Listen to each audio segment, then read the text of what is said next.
Donne con la bellezza del loro corpo trasformato dalla malattia, modelle per un giorno delle 4 edizioni del Défilé della Rinascita, che anche quest'anno dovevano tornare a essere protagoniste del loro percorso di lotta contro il tumore a maggio a Bassano del Grappa.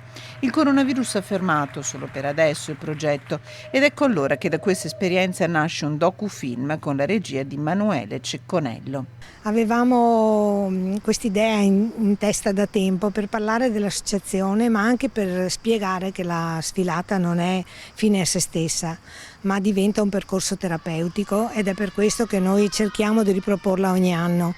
Purtroppo quest'anno era in programma a maggio e abbiamo dovuto rinviarla. Le protagoniste sono Annalisa di Bassano, Silvia e Deborah di Tezze su Brenta, donne che vivono e combattono con coraggio la loro battaglia contro il cancro.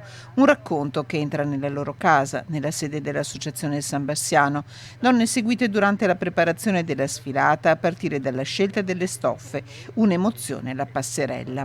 Poter rivedersi belle in passerella e con magari occhi diversi dei figli e dei mariti che le guardano, capiscono che la malattia non si porta via la bellezza, ma la bellezza continua a rimanere e bisogna anzi far di tutto per esaltarla. Il film sarà proiettato nelle serate di lunedì 31 agosto e martedì 1 settembre ai Giardini Parolini di Bassano. Esauriti i posti per lunedì è ancora possibile la prenotazione per la serata di martedì. In caso di maltempo, la proiezione sarà recuperata a fine settembre.